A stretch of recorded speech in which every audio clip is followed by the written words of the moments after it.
Hello there. Hey, welcome back to Build Not Bought by Bruce. So the Sportster project is at a point where I think I'm ready to tear it down to the frame. We've done a lot of work. The frame needs some attention. There's some tabs and brackets that need to come off of the frame. There's a bunch of finish welding to be done now. As well, I'd like to get it stripped down. I might even prime it at this stage just to protect it. So I'm going to tear the bike down. There's lots of other things that need to be done while it's apart. It will go back together one more time just to make sure that everything still works out and that I'm happy with everything. As well, I think the next time I put it together, which will be before paint, the next time I put it back together here, I'll probably do the wiring. So it'll kind of be a final assembly before I do the paint. So we're gonna take it apart, put it back together, take it apart one more time, paint it. The engine work will happen in there somewhere, and I'll give you an update on the engine work in a second. So before I go, what I wanted to do is I just wanted to recap where we're at, what we've done so far to the Sportster, how it's come along, because sometimes when you're in the middle of this, you kind of lose track and you don't realize how much you've done because it just sort of seems the same as it did yesterday. But we'll touch on some of the modifications and stuff.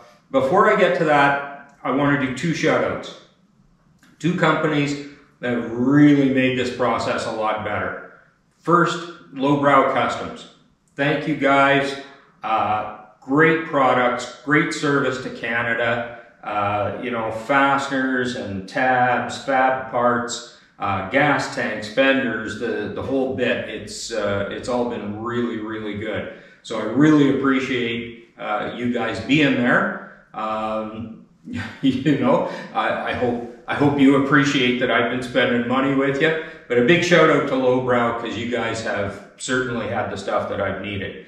The other company that I want to do a shout out to is a local company. So if you're in the Alberta area, specifically Calgary, Precision Frameworks, also known as Precision Motorcycles, Brent and in this case Steve have been absolutely wonderful down there. Steve has helped me out a whole bunch with the engine work that I want to do. As well, he's got me some other parts, the lowering kit for the front end, that kind of stuff, and we'll touch on that in a minute. But I just wanted to say thank you so much for taking me seriously, treating me with respect, and getting me the stuff that I need, you know, quickly and at a good price in Canadian dollars, which is always nice. So those two companies I wanted to make a note of. So what have we done? Where are we at with this thing? Well, let's probably the easiest way to start is to start at the front end. So originally I was talking about a Springer. I think most of you know that. I really thought I was going to go the way of a Springer. I don't want to mention any company names. I don't want to get into it. I thought I had something worked out. I thought I was going in that direction. Blame it on COVID, blame it on being in Canada, whatever the reasons were, kind of lost communication with that company. And at that point, a fellow, and I hope he doesn't mind that I name, I won't use his last name, I'll just call him Robert. Robert reached out and said, hey, why not lower that front end, an inch, maybe two? So I thought that was kind of a cool idea. Again, I'm trying to keep the bike a lot like it was when Karen got it for me. And I thought, well, this is the front end it had, and I do like it. It rides well and everything. And the idea of just getting the frame level to the ground at the bottom, bringing that front end down a little bit, I thought was a pretty good idea. So I ordered a progressive suspension kit. And I'll show you, I've got a little video here of it being installed that I'll insert in here.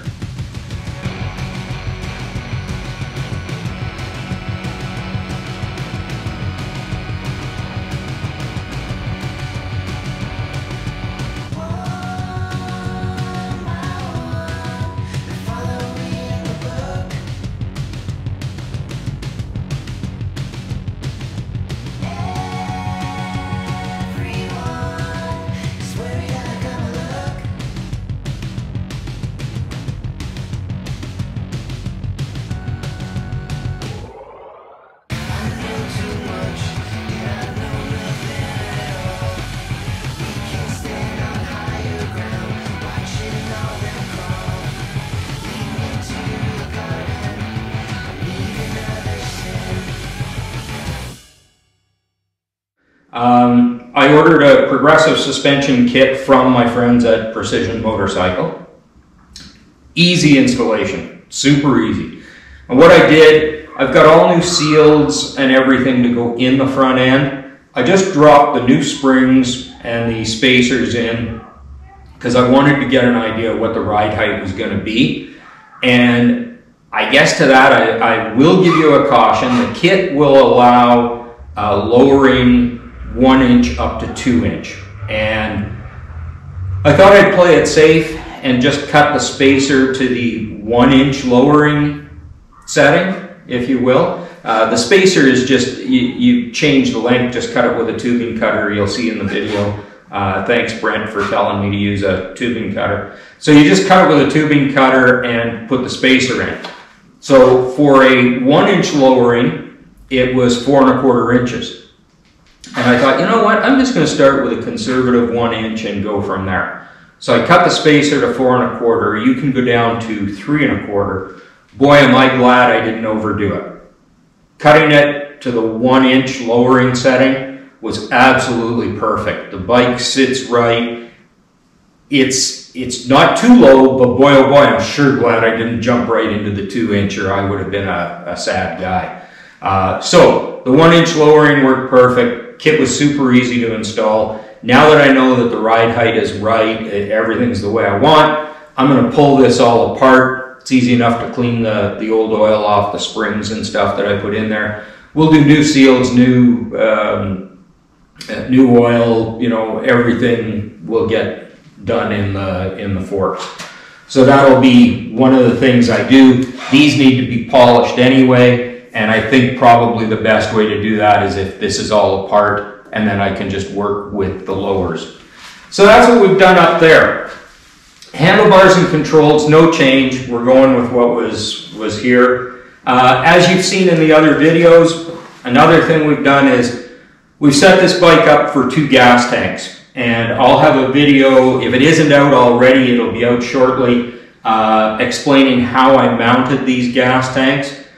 But this has worked out really nice. There's, I found these super cool fuel shutoffs from Vibrant Performance. That's what I'm going to use on the bike. As I explained in one of the videos, there's 2 1/4 inch NPT outlets on both tanks, the Alien tank and the Sportster tank. So I'm going to run 2 fuel shutoffs into a Y connector to the carburetor. And in doing that, I'm going to put a taller pickup tube on the main side and a shorter pickup tube on the reserve side of this. In effect, what I'm going to have is when the main side runs out of fuel, there'll still be a reserve, so switch one side off, the other one on, and run on the reserve to get to a gas station and get it filled up. So that I think is going to work out real nice. The Y connector at the front I think is going to be really good. That's all super cool. I'm really happy with the tank mounting. So now we've got 2 tanks, same bike, different paint jobs. That's the way it's going to shape up. We modified the seat mount way back when at the beginning of this.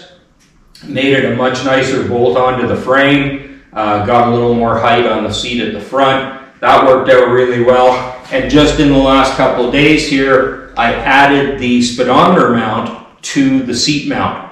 The reason I did that is when we went to dig into the rocker boxes, went to pull a push rod out, and this mount for the speedometer was welded to the frame, and you couldn't get the push rod out past the speedometer mount.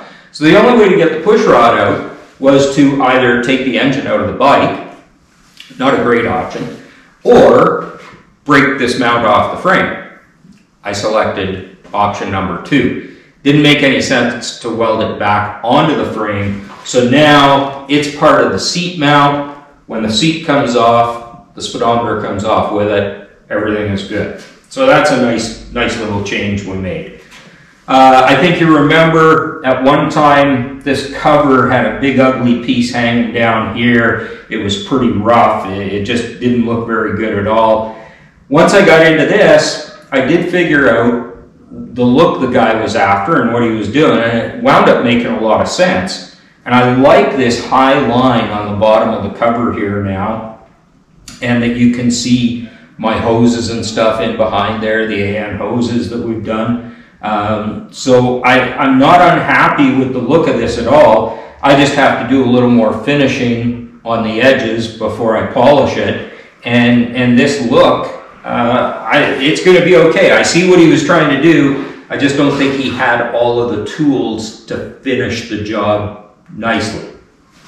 So we're going to trim that up. I think one thing we're going to do, if a chrome sprocket isn't available for here, I'll probably have this one chromed. I think some chrome up in here will be a real good look. I may go with a chrome master cylinder as well. Chrome on this bike I think is really going to work with the paint jobs I have planned. So that takes care of that. Back here we've got the two different fenders. So the shorty fender goes with the Sportster tank. The longer Stingray fender goes with the Sissy bar and the Alien tank. And the Sissy bar is ready to go out and be chromed. I'm going to go and see the guys about that. The one thing I had to make was a fender mount at the front here. So I was able to come up with a couple different tabs. The tab on the Stingray fender is different than the tab on this one. But the point is the point for the bolt is exactly the same. So it's really nice. The fenders have worked out well. This shorty fender mounts here to the frame and as well down at this front point.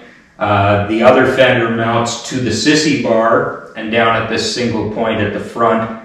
And when I run the Stingray fender, I've made a filler plate to fill this in and bolt to these tabs, so there's not just a couple tabs sticking out doing nothing. Now there's a purpose for them with that filler plate in there, and I think that'll work out pretty nice. So I'm happy with that.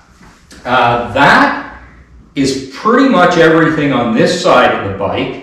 On the other side, what I've done, and I think we can pick it up on the other camera, I've chopped up the top motor mount, taken some material out of it, I've reshaped it. What I was going for here is I wanted to be able to see through. I'm going to polish the intake manifold, and I wanted to have a sight line to the intake manifold.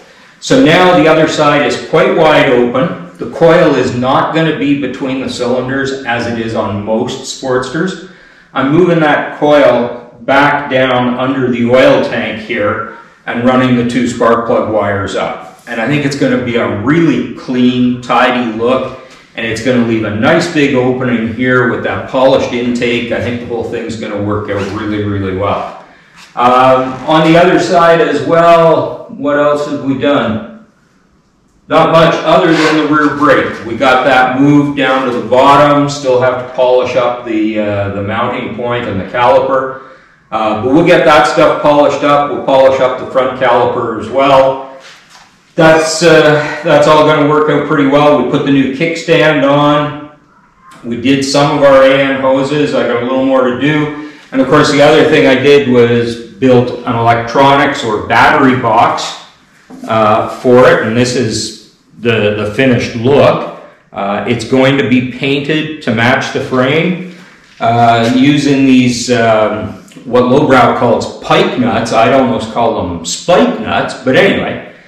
They're kind of cool. I'm using those on the fuel shutoff as well, right here. And I'm probably going to use them on the fender mounting bolts, some other places. So this will be a little bit of a theme on the bike. I think these go really nicely as well with the spade on the oil tank. So that's kind of cool. I mounted the oil pressure gauge in here. We have a fitting in the bottom of the box. The voltage regulator is going to be mounted here. I still have to do that. That's going to have it where it gets some airflow, and it's going to make it cleaner and tidier up at the front here. You know, the tabs that I mentioned that are coming off the frame, most of those are up in here. The horn mount, the regulator mount, all that stuff. I can get rid of all of that. We'll really clean that up. As well, with the modification to the top motor mount, there's a lot of, you won't be able to see it, but there's a lot of extra metal under the tank here on the backbone that really doesn't do anything. It doesn't have to be there. And I'd like to clean that up and have a cleaner round backbone with just the top motor mount mounting point hanging down.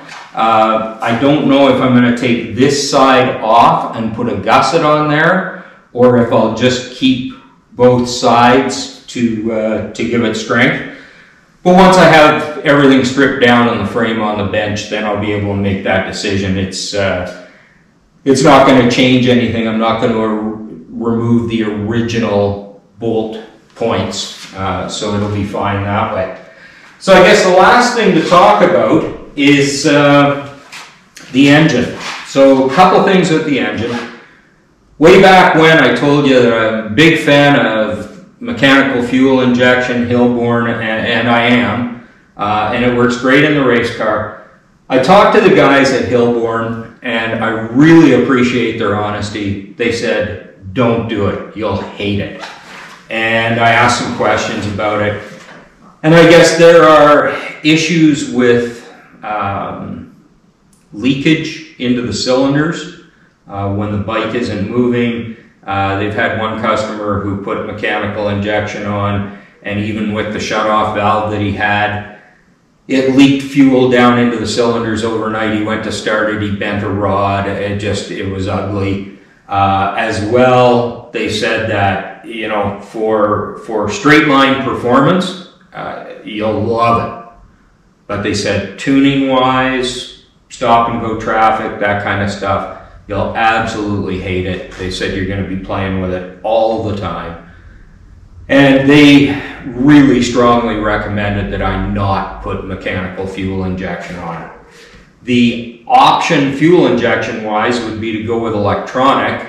I don't think there's many options out there. I found one, maybe two. It's not real mainstream stuff. I don't have any experience with those companies. And I don't have any experience with electronic fuel injection, so I thought, you know what, that's not the way to go. And in the process, I got looking into what we're going to do with the engine, and I got onto Hammer Performance's website. And Hammer Performance has a Mikuni carburetor that they match up to their various kits. So we're going to go with a carburetor. I still like velocity stacks. I'm going to see what I can do about a velocity stack. I don't know if that's going to work out. But we will go with a carburetor, and I'll do something cool on this side to make it look good. It will run real well, and it is the carburetor that they recommend for the kit. So that gets us to the engine. So what are we going to do with this 883? I told you I want more power, more displacement, all that stuff. Of course I do, right? Hammer Performance is the way I'm going to go. I looked at all of the kits. There's lots of good ones out there. Not offering any opinion about anybody else's stuff. I was impressed with Hammer Performance's website, with their videos. From what I can tell, as a racer, I listen to what these guys say. It makes sense. These guys seem to understand squish band, turbulence in the compression chamber, everything they talk about, everything they're doing really makes good sense. And that gives me a real feeling of comfort. Precision Motorcycles is also the Hammer Performance dealer for this area, which worked out really well. So Steve's been a big help there. Basically, we're going to take this thing apart, send the heads down to Hammer, have them do their magic on the heads. I have ported lots of heads. I love doing that work. This is my first Sportster. I don't know these heads, and these guys have it figured out, so you know what? I'm going to let them do it so the heads are matched to the rest of the engine components. So we'll let them do the heads. We're going to go 1275 kit. 1250s are real common out there. Hammer Performance has found a sleeve material for the cylinders that they're really confident in, and there's lots of miles on them now, and they seem to be doing very well. So I'm going to max it out. I'm going to go 1275. We're going to do some new cams. We're going to do a new ignition system. We'll check the bottom end, make sure that everything's good. We'll do that down at Precision and make sure that everything will be tight there. I don't have any reason to believe there's anything wrong with the bottom end, but it'll be mostly cylinders and top end work that get us there. So excited about that. That's the way we're going to go with the engine. We'll probably start that process pretty soon once I get this torn apart. So that's a recap on where we're at. You know what? When I say it like that, I stop and think, what the heck have you been doing, Bruce? It doesn't seem like a lot of stuff. But you know what? Making these gas tanks and fenders work out and all the detail. I'm happy with it, and I hope that you guys see the attention to detail that I'm trying to put into this bike. So now we'll get into some of the fun stuff, the polishing. These tanks need some work. Great tanks, don't get me wrong, but they need some finishing and some filler just to make them real good, or at least some high build primer. So I'll be over into the booth pretty soon, prime up a whole bunch of parts, and we'll get going on stuff. That's where we're at. Thanks for watching, as usual. Really appreciate it. And hey, stay tuned. It's going to get fun from here. Thanks for watching.